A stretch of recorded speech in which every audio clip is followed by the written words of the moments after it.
दिल्ली के मुख्यमंत्री अरविंद केजरीवाल की तिहाड़ जेल में कल पहली रात बीती। बेचैनी और करवटें बदलते हुए ये रात बीती, लेकिन बेचैनी तो दिल्ली की भी बढ़ गई है, क्योंकि सवाल अब दिल्ली का क्या होगा ये बना हुआ है। अरविंद केजरीवाल इस्तीफा ना देने पर अड़े हैं, जेल से सरकार चलाने पर आमादा हैं, जबकि उनके जेल से सरकार चलाने पर अड़चने ही अड़चने। एक और 11 में हम छोटी सी एक रिपोर्ट आपको दिखाएंगे, फिर दिल्ली का क्या होगा इस बड़े सवाल की पड़ताल करने की भी आगे कोशिश करेंगे।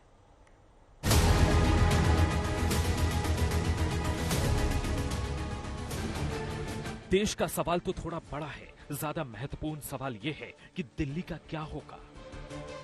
दिल्ली के मुख्यमंत्री 14 दिनों से जेल में हैं। दिल्ली के पूर्व डिप्टी सीएम मनीष सिसोदिया भी 6 मार्च 2023 से जेल में हैं। दिल्ली के एक पूर्व मंत्री सत्येंद्र जैन भी तिहाड़ जेल आते जाते रहे हैं। अभी वो 18 मार्च से जेल में हैं।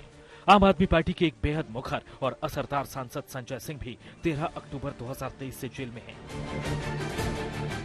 और केजरीवाल के सामने आए मौजूदा संकट में सबसे आगे खड़े दिखने वाले सौरभ भारद्वाज और आतिशी भी खुद को सुरक्षित नहीं मान सकते। केजरीवाल कैबिनेट के 2 महत्वपूर्ण मंत्री और आपकी अग्रिम पंक्ति के 2 महत्वपूर्ण नेता ईडी के रडार पर हैं।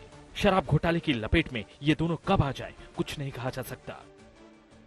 ईडी ने जो कहा या जिसका जिक्र सौरभ जी का, आतिशी का जिक्र जो भाजपा के नेता ने किया, मुझे लगता है कि ऐसा कह के भारतीय जनता पार्टी और ईडी अपना मजाक उड़ा रहे हैं।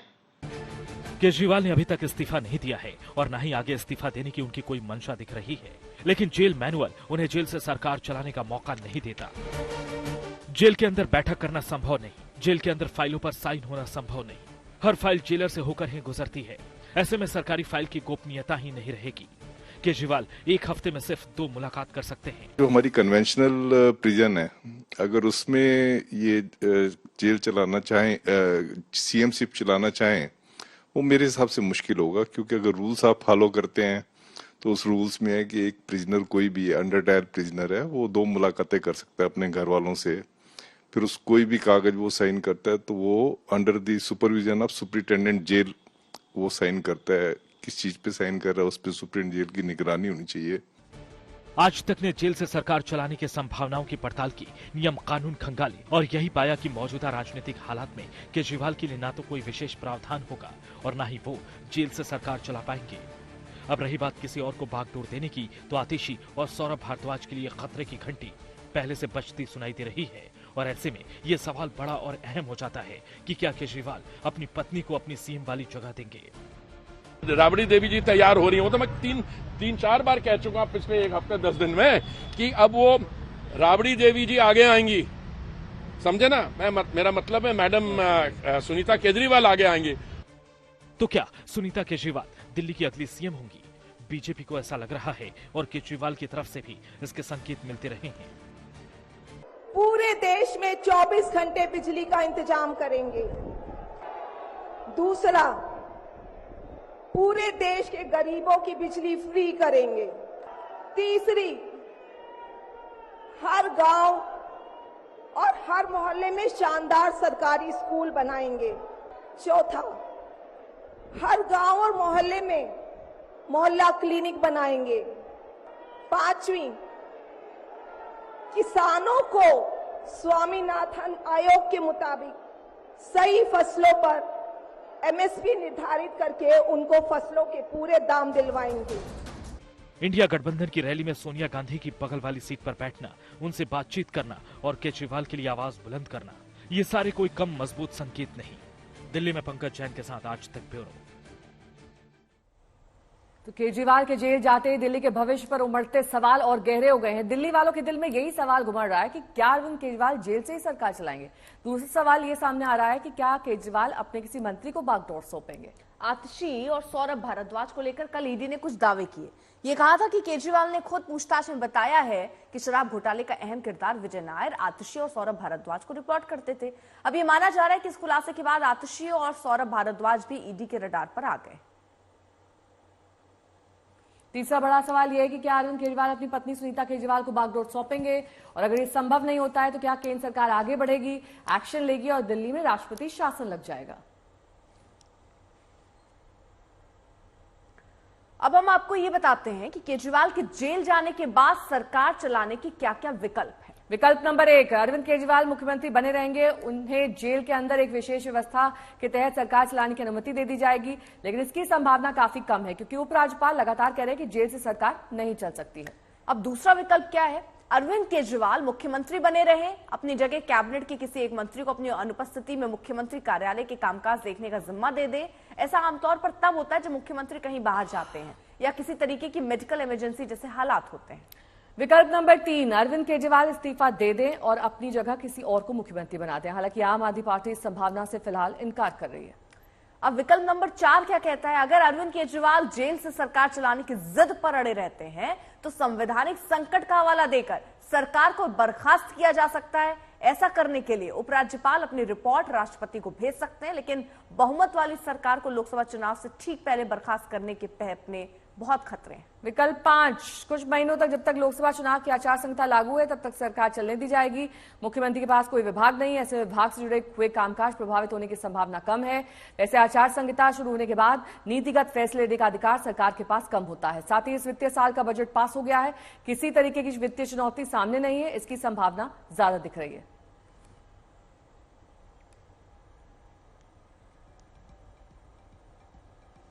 दो सहयोगी इस वक्त हमारे साथ जुड़ चुके हैं। हिमांशु मिश्रा भी हमारे साथ दिल्ली से जुड़ चुके हैं और पंकज हमारे सहयोगी जुड़ चुके हैं। पंकज, बहुत सारे विकल्प तो हैं, लेकिन किस विकल्प पे मोहर लगती हुई दिख रही है?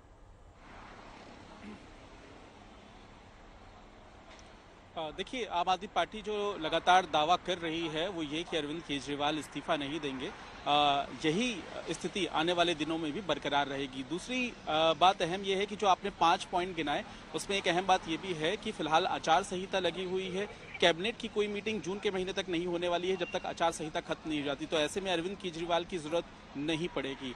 अब क्या कोई अहम फैसले लिए जाने हैं वो एक बड़ा सवाल होगा। दूसरी अहम बात यह है कि एक तरफ यहाँ पे सरकार की अहम जिम्मेदारी सौरभ भारद्वाज और आतिशी के ऊपर आ जाती है, लेकिन वो खुद प्रेस कॉन्फ्रेंस करके ये कह रहे हैं कि उनकी गिरफ्तारी की जा सकती है। तो ऐसे में यहाँ पे एक राजनीतिक संकट तो आ ही गया है, साथ ही साथ ये भी देखना होगा कि सरकार कैसे चलेगी। सरकार ने जो जिम्मेदारी पहले ही विभागों के तौर पर सौरभ भारद्वाज और आतिशी को दे दी थी, क्या उसको निभाने में वो कामयाब हो पाएंगे? क्योंकि यही वो दो चेहरे भी हैं जो लगातार प्रेस कॉन्फ्रेंस करके आम आदमी पार्टी का पक्ष भी रखते हैं। तो इनके ऊपर डुअल यानी कि 2 जिम्मेदारियां आ गई हैं। एक, सरकार को किस तरह से व्यवस्थित करना है और दूसरा, राजनीतिक तौर पर आम आदमी पार्टी का पक्ष रखने के लिए। ठीक है, वार पलटवार का सिलसिला तेज है, हिमांशु का हम रुख करेंगे, लेकिन पहले देख लेते हैं किस तरीके से केजरीवाल के पद पर बने रहने को लेकर सियासत हो रही है। भारतीय जनता पार्टी ने मेरे एक बहुत व्यक्तिगत करीबी व्यक्ति के माध्यम से मुझे भारतीय जनता पार्टी ज्वाइन करने के लिए अप्रोच किया। मुझे ये कहा गया कि या तो मैं भारतीय जनता पार्टी ज्वाइन कर लूं, अपना पॉलिटिकल करियर बचा लूं, अपना पॉलिटिकल करियर बढ़ा लूं, और अगर भारतीय जनता पार्टी नहीं ज्वाइन करी तो आने वाले 1 महीने में ईडी द्वारा मुझे गिरफ्तार कर लिया जाएगा। ये एक मेरे बहुत करीबी व्यक्ति के माध्यम से मुझे बताया गया। झूठ की मशीन आतिशी मार लेना, आज फिर एक झूठ बोला। कल जब अरविंद केजरीवाल ने ये बयान दे दिया कि विजय नैयर आतिशी और सौरभ भारद्वाज को रिपोर्ट करते थे, अपनी जान बचाने के साथ साथ आज आतिशी ने योगेश पाठक और राघव चड्ढा का भी नाम लिया। इस पूरी पार्टी में अक्सर सटम्बल चल रहा है कि कौन बलि का बकरा बनेगा। हकीकत यह है कि शराब घोटाले में अरविंद केजरीवाल समेत पूरी आम आदमी पार्टी भ्रष्टाचार में लिप्त है और इस तरह से झूठे आरोप लगाने से ये दोषी बच नहीं सकते। हिमांशु मिश्रा मेरे सहयोगी जुड़े हुए हैं तमाम जानकारी के साथ। हिमांशु, बहुत सारे किंतु परंतु हैं अरविंद केजरीवाल के सीएम बने रहने पर, लेकिन क्या आपको नहीं लगता कि राष्ट्रपति शासन एक तरीके से विन विन सिचुएशन है दोनों पक्षों के लिए? देखिए, बिल्कुल भारतीय जनता पार्टी तो ये चाहेगी ही कि भ्रष्टाचार के मुद्दे पर अरविंद केजरीवाल और आम आदमी पार्टी को घेरा जाए। दूसरी तरफ वो एक तरीके से पूरी तरीके से चाहती है कि अरविंद केजरीवाल का इस्तीफा हो जाए और उस इस्तीफे के बाद कौन मुख्यमंत्री बने वो देखने वाला होगा। क्योंकि अगर सुनीता केजरीवाल जो अरविंद केजरीवाल की पत्नी है, अगर वो बनती है तो पार्टी में एक घड़ा जो है उनसे नाराज हो जाएगा। आतिशी या सौरभ या कोई अन्य व्यक्ति को बनाया जाए, तो किसको बनाया जाए? और भारतीय जनता पार्टी को लगता है कि अरविंद केजरीवाल के बाद जो है फूट डालो शासन करो वाला जो नियम है वो लागू हो जाएगा। मुख्यमंत्री का चेहरा कौन होगा उसको लेकर आम आदमी पार्टी के अंदर एक तरीके से जो है वो एक नई जंग छिड़ जाएगी, और इस जंग का फायदा भारतीय जनता पार्टी को लोकसभा चुनाव में भी मिलेगा, और साथ ही साथ जब 2025 के अंदर विधानसभा चुनाव होंगे जनवरी में, उसमें उनको फायदा मिलेगा, क्योंकि भ्रष्टाचार के मुद्दे पर लगातार अरविंद केजरीवाल और उनकी पार्टी को भारतीय जनता पार्टी पिछले 2 सालों 2.5 सालों में घेर रही है, और हर बार सवाल उठाती है कि देखिए चाहे सत्येंद्र जैन हो, मनीष सिसोदिया हो, संजय सिंह हो और अब अरविंद केजरीवाल, और उसके बाद जिस तरीके से ये कहा जा रहा है कि ईडी के सामने अरविंद केजरीवाल ने ये बयान दिया है कि सौरभ भारद्वाज को और आतिशी को जो है विजय नायर रिपोर्ट करते थे, तो कहीं ना कहीं अब इन दोनों से भी पूछताछ कर सकती है ईडी। अगर इस तरीके के बयान अरविंद केजरीवाल की तरफ से दिए गए हैं, तो आतिशी की तरफ से पहले ही एक स्टेटमेंट आ जाता है कि मेरे बहुत ही करीबी व्यक्ति के द्वारा जो है मुझे ऑफर किया गया है कि मैं भारतीय जनता पार्टी जो है वो ज्वाइन कर लूं, नहीं तो मुझे मेरी गिरफ्तारी हो जाएगी। यही कारण है कि एक तरफ एक आरोप लगता है और दूसरी तरफ से ये कहा जाता है कि मेरी गिरफ्तारी हो जाएगी। इसी को भारतीय जनता पार्टी को लगता है कि ये भी एक भ्रष्टाचार का मुद्दा है, और इस भ्रष्टाचार के मुद्दे पर जो है भारतीय जनता पार्टी को ये उम्मीद है कि 2019 की ही तरह जो है वो 24 में भी नतीजे आएंगे। बहुत शुक्रिया तमाम जानकारी के लिए आपका।